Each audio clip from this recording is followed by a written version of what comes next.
Russian President Vladimir Putin, aggressive and unpredictable as the Russian economy reels, and from the terrorist group ISIS, whose brutal surge threatened the stability of the Middle East, the security of the West. Here's our chief global affairs correspondent, Martha Raddatz. We begin with breaking news. This was a year the country veered from crisis to crisis. The Malaysian flight shot down. From the reemergence of a Cold War adversary bent on reasserting its superpower to the emergence of a new and brutal terrorist group bent on destruction. They have rampaged across cities and villages, killing innocent, unarmed civilians. Brutality aimed not only at Iraqis and Syrians, the fighting has just begun, but Americans and the West. The Islamic State, ISIS, grew from the remnants of al-Qaeda in Iraq, quickly evolving into one of the best funded and most heavily armed terrorist organizations of all time. Left unchecked, they've made it clear that they see us as a strategic enemy, and they do have the capability over time to pose a significant threat to us. Despite initial reluctance by the White House to get dragged back into another Middle East conflict, the president expanded airstrikes from Iraq into Syria, pounding ISIS targets relentlessly. Something we witnessed firsthand aboard the USS H.W. Bush in the Persian Gulf. The deck of an aircraft carrier is busy any time, but during this air campaign, it has been especially intense. The air campaign has held them off in certain areas, but the Iraqis certainly haven't been able to take much territory back. Their momentum has been stopped.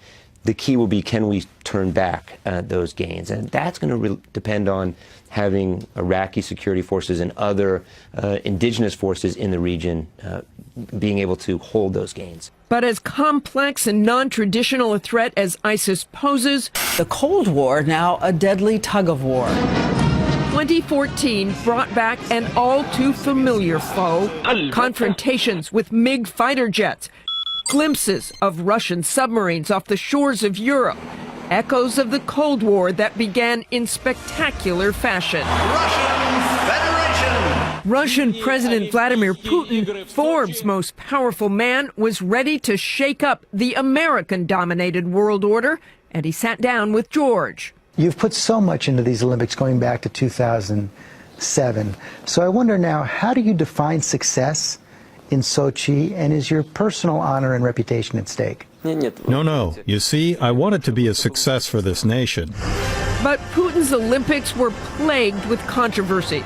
Corruption, billions over budget, and most notably, a backlash at Russia's anti-gay laws. Banning homosexual propaganda, gay athletes feared persecution. President Obama, in a direct challenge, appointed high-profile gay athletes to lead the U.S. delegation. What do you say to Americans who see Russia and you not only as a rival, but an unfriendly adversary? Between major countries, there certainly always are some common ground and points of tension. I think history will remember those Olympics as the launching pad of the transformation of Vladimir Putin. Russia's attempt to assert itself on the international scene, and then what follows puts a really, I think, dark color on that event. What followed is Putin's hardline response to the uprising in neighboring Ukraine, the country erupting into violence as Russian-backed separatists try to seize control. Russia, expanding its empire, annexes Crimea. The United States, flexing its muscle, slaps sanctions on Russia. It does not have to be this way.